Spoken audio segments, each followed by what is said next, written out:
now made in a 19-year-old cold case involving baby Hope Medina. This woman is 44-year-old Marciela Frausto. She's been arrested and charged with capital murder. Back in September of 2004, the body of a newborn baby girl was found just north of Hondo. An autopsy showed the baby was born alive but was found dead in the brush along County Road 448. That's off of Highway 173. She was never identified and was given the name Baby Hope Medina. Frausto has been identified as the biological mother of the baby. Her bond has been set at $1 million. We will continue to follow this breaking news on air and online. New developments from the courthouse this noon. Another jury is going to be needed in the Amanda Montoya trial. The jury was unable to agree on Montoya's punishment yesterday, so the judge declared a mistrial. That decision happening late last night. Now, while her conviction on aggravated assault with a deadly weapon for the death of Cesar Gallegos still stands, a new jury will have to be chosen to decide the sentence. Amanda Montoya was Gallegos' girlfriend when he was shot to death. The original charge of murder did not stand up at trial, and in testimony yesterday, both families spoke. Hasn't been the same without him. I miss my brother. She's bright, loving, caring. I mean, she taught us manners, compassion. A new jury will be called for a new punishment phase. Montoya facing 5 to 99 years in prison. And new at noon, Castle Hills police arrested a man who led him on a short chase overnight. He was tased before being arrested. Police say the driver, identified as 45-year-old Feliz Mancha, was speeding down 410 when police attempted to stop him. Mancha took off and police followed. He circled several residential streets before jumping a curb, and then he tried to drive through a fence. He was taken into custody after resisting arrest and being tased. Mancha is facing multiple charges, including DWI, evading arrest with a vehicle, and resisting arrest. Taking a look outside with live cam. Not a bad day out there, but a lot cooler than it was yesterday. Yeah, that front made a difference. It took a while for us to cool down yesterday, but it felt colder overnight and then certainly colder today. We had the gusty winds with this front. We've had gusts now 30 to 35 this morning. And I start with the pollen count because it's what everyone's talking about. Mountain cedar comes in about 2 weeks early. It shows up in today's pollen count, and it's high. That's what that front did for us. Molds are also high, 1,550. So not a good pollen count today for sniffling and sneezing. That could be why. Satellite picture shows we still have some clouds moving in from the north, and we'll continue to see this off and on before the clouds kind of thin out later this afternoon and this evening. And then, of course, we've got the wind gusts, too. Now, these numbers are down just a little bit from where they were earlier. And I think we're going to continue to see these numbers fall some, but still gusty. And still seeing some gusts close to 30 miles per hour there around New Braunfels. Look for the winds to relax this evening. Skies will clear. Still, we're only going to make it up to about 63 or so. And then tonight, with clear skies and light winds, cold night. We can see temperatures dip down to around 40 here in San Antonio. We'll talk more about that forecast. An update to the Thanksgiving forecast for you as well here in just a few minutes. David. Thank you, Justin. We've got some new updates on a case we have been following for months now. A man is in jail in connection to a deadly shooting that happened at the Pravat Social Club on UTSA Boulevard. It happened back in May. The man you see here is 19-year-old Seth Rocket. San Antonio police arrested him last night. He was wanted on multiple warrants, including one for murder. This stems from that incident at Pravat on May 18th when police say an argument between two groups in the parking lot led to gunfire. A 21-year-old man was killed, 3 others hurt. Rocket is the second person who's been arrested in the case. The first suspect, 34-year-old Noah James Patterson, walked in front of our camera shortly after police arrested him, and you can see that video right now on KSAT12. The surprise decision to hold the first presidential debate next year at Texas State University is making history. And we've done some research to understand the significance and what that's going to look like on that day. This debate is going to happen on September 16th next year at the Texas State Arena, the Strahan Arena. It's making history as the first Texas location selected for a presidential debate. The university, one of 4 sites for the 2024 presidential debates, and it is the first Texas location picked and the only university in the state to have graduated a United States president. He was Lyndon B. Johnson. People were talking about it. We're all going to miss class to go see it. I mean, it's going to be amazing. I'm not really super in tune with a lot of political events, so the fact that it'll be so easily accessible is going to be really cool. The university's president estimates the debate is going to cost the school about $5 million. But he says he is hoping that there is support from the alumni and others to help. Food and family, a lot of people's minds as they get ready to celebrate Thanksgiving. But first, some of them have to get through security and seating assignments at airports all over the country. Katrina Weber shows us why some air travelers locally may also be feeling the Christmas spirit right now. 2 days before Thanksgiving, San Antonio's airport is cooking. Passengers are hoping to avoid a side of trouble on this extra busy day. Wondering how bad weather in other parts of the country might affect their plans. A little bit, but we're excited. Yeah. So no matter what happens, you're just going to have... We're still going to go. Her family's spending the traditional American holiday in Canada, Vancouver to be exact. We don't have family there. We're just going for Thanksgiving for the vacation. While they'll be on foreign ground, others will be in familiar places with people they love. Go back to Phoenix and enjoy family, I guess. My son-in-law is a good cook. He's a retired Marine. Most people here are focused on Thanksgiving, just trying to get to their dinner destinations in time. But here at the airport are reminders everywhere that Christmas already has arrived. It showed up literally overnight. Crews burned the midnight oil, hanging baubles and bows everywhere. The decorations got their start at an East Side florist. Workers put together a truckload by hand. It takes a lot of good manpower and people with experience and knowing what they're doing. And I have a great team. Terry Martin says his business has been dressing up the airport for Christmas for the past 5 years. It's a good feeling to know that people are coming from all parts of the earth and the countries, and they get to come to San Antonio and see what we do. Oh, it's so beautiful. I love it. Gorgeous. Shades of a different season still have some feeling thankful. Katrina Weber, KSAT12 News. So even if it's a long day at the airport, it's a little more festive thanks to those folks down there. Hey, the UTSA Roadrunners are just one win away from another shot at a conference championship. Preview coming up. But first, Houston Street is getting into the holiday spirit. Max Massey explaining what's happening on the historic street in downtown San Antonio after the break.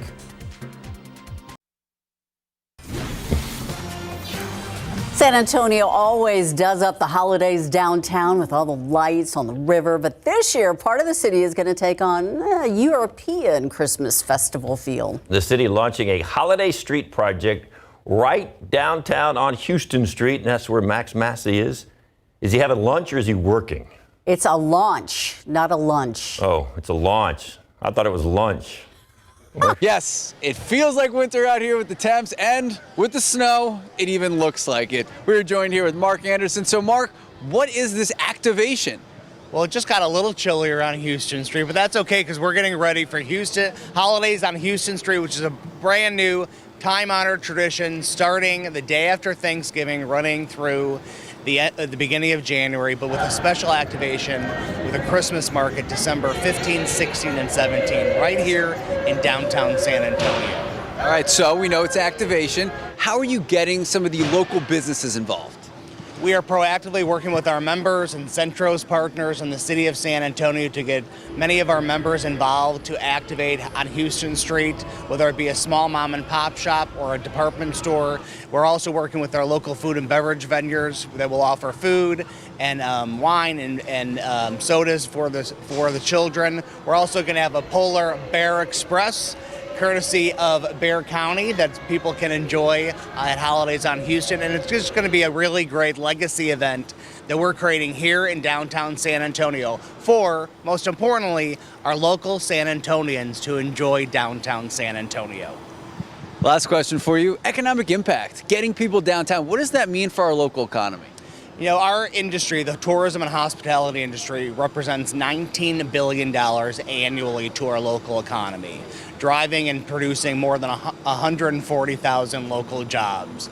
So our hope is that this just continues to increase that economic impact for our city, increase new jobs.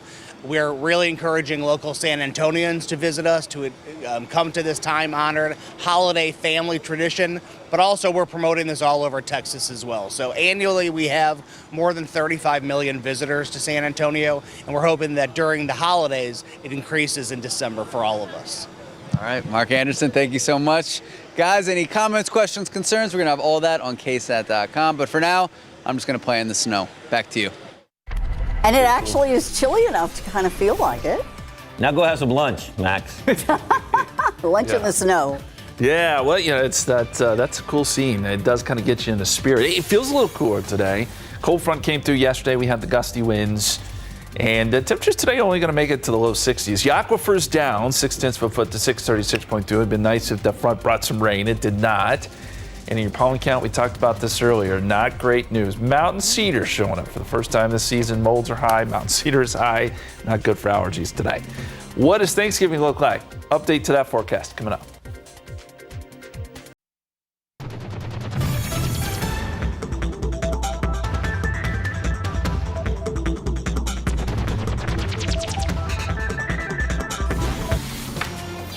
Thanksgiving just 2 days away. My kitchen counter has mounds of fixins. Stuff ready to go? Ready to go. And SA Live's already thinking about what to do after Thanksgiving. By the way, Max is looking for lunch, so he may be down there. Look at this grazer right here. We got perfect centerpiece for a table. Board couples here with their charcuterie. But after you're doing, so we've talked about what you want to eat, what you don't want to eat. So after you're done eating, what do you do? Ooh. And there are some choices to pick from. There they are on the screen. Scan that QR code and weigh in. Do you go for a walk, watch football, take a nap, board games, decorate, clean the kitchen, watch a movie, or family time? Take a nap. Nap is number one. We ought to have like there are 3 types. Pick 3. Oh no, 4. No. Yeah. Nap. Football, nap, decorating for Christmas, and family time all tied. Nap. Justin? Nap time for nap, sure. Nap happening? I can't imagine anyone's going to vote for clean the kitchen, but maybe. I'm going to be cleaning the kitchen. It's not what I want. It's what I'll be doing. That's why we had the gals on last week where you just, pick it all up and throw it in the trash. But what about football? Although my game is on before eating time with the Lions on Thursday. Mine's not on until Saturday. So. Cowboys better be winning because, I could be napping. Scan that QR code. We're going to have that on a little bit later. And wait, do you see what the board couple has for us? Thank you. However, that right charcuterie could be transported. That's a fancy name for a bunch of cold cuts on a wooden platter. Sure is. I like that. But they look good. That was a lot. It's good. I can't wait for Thanksgiving. We're going to get you that forecast here in just a second. First, we take a look at the time lapse, and this is cool. See the clouds rolling in? They're still there. We've had off and on clouds today, and they're coming directly out of the north, along with that cooler air. 58 degrees right now, 62 in New Braunfels, 61 in Seguin, 55 Bernie and Kerrville. Cool day, and that wind, well, it cuts right through you. We've got some gusty winds still, gusts to 30 miles per hour still in some spots, but sustained somewhere around 20 miles per hour. There's a look at the satellite picture, and there are a lot of clouds, especially as you get up Fredericksburg, Kerrville Junction. Temperatures there are going to be held down. We've seen peaks of sun here in San Antonio. You can see the difference the clouds are making. 53 Fredericksburg, 55 in Kerrville. Where the sun is out, we're starting to see some 60s. I think we'll get into the low 60s here in San Antonio, but not far above that.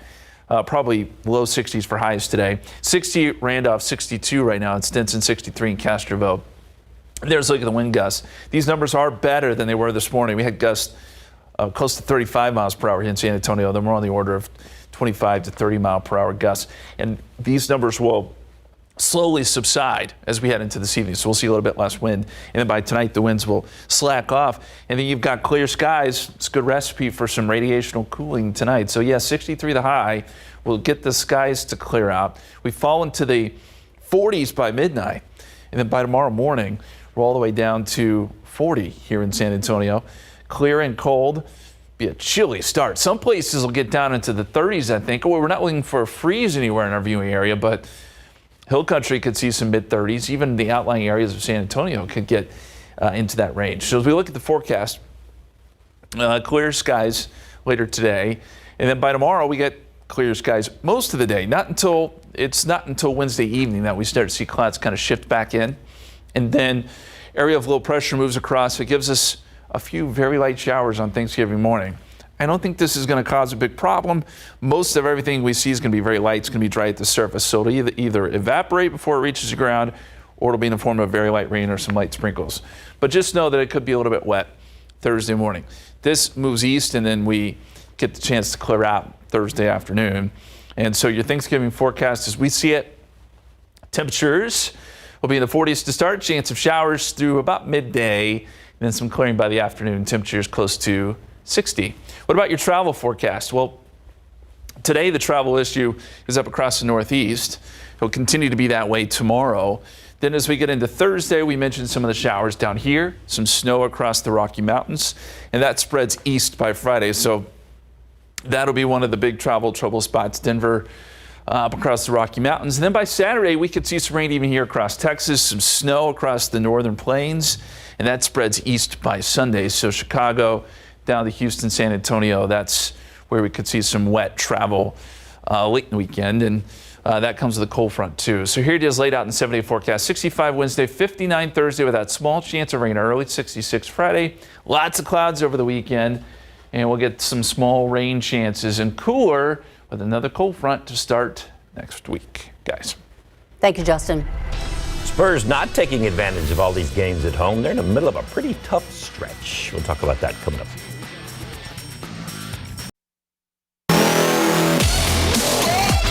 Hey, what's the old saying? Age is just a number. Last night, the youngest team in the league, the Spurs, against the oldest team in the league, the Clippers. First of two in a row. Second quarter, defense turns into offense. Keldon Johnson there on the fast break.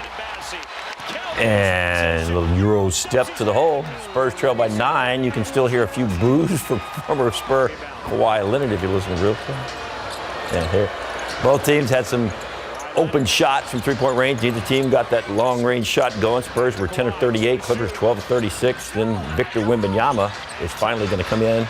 And you know what? We'll just hit this little mid-range jumper here. Step back, got it. And then there was a block on Russell Westbrook by Victor Wembanyama. Hey, Russ. 6-0 run by the Spurs. The rookie says hello. Problem is, Victor only had 9 points, 3 boards, and 2 blocks. Paul George, 28. Kawhi with 21. Spurs end up losing. Here's your final, 124-99. Keldon Johnson did have 22 for the Spurs. J.D. Osman, 17 for San Antonio. The Spurs losing streak now at 9. They play the Clippers again tomorrow night, 7 o'clock, Frostbank Center. It is a win or you're in. It is a win and you're in scenario. A win for UTSA Friday night, and they are in the American Athletic Conference Championship game. They are taking on the 18th ranked Tulane on Black Friday in New Orleans. It's a nationally televised game, and you can watch it here on KSAT12. As it stands now, UTSA and Tulane tied with SMU, all undefeated in conference at 7-0. For the Roadrunners to actually host a championship game, they need a win and then some help from Navy against SMU. The Green Wave will be UTSA's biggest test since its early non-conference schedule. They're big, they're physical, they're very well coached. They do a lot of things with their defense. They fit up correctly, they tackle very well. They've got good players, they've got a championship pedigree, and they're really good. It's going to be a little dogfight. Like every inch is going to seem like you're fighting for your life Friday. Going to be a good match. By the way, head coach Jeff Traylor still avoiding answering any questions related to reports of him interviewing for the Texas A&M head coaching vacancy. His focus right now is on Friday night and hopefully winning that championship and then maybe even a big-time bowl game. We'll see. That's what he's zoomed in on. The advice, Coach, you're going to be in New Orleans. Keep an eye on those players. Ooh, there you go. You heard it from somebody. They party a little too hard down there. Do they? Still ahead in our next half hour, what Edgewood ISD police officers are doing to help out some families during the holiday season. And what the FAA is doing to make sure Thanksgiving travel runs smoothly at airports across the nation.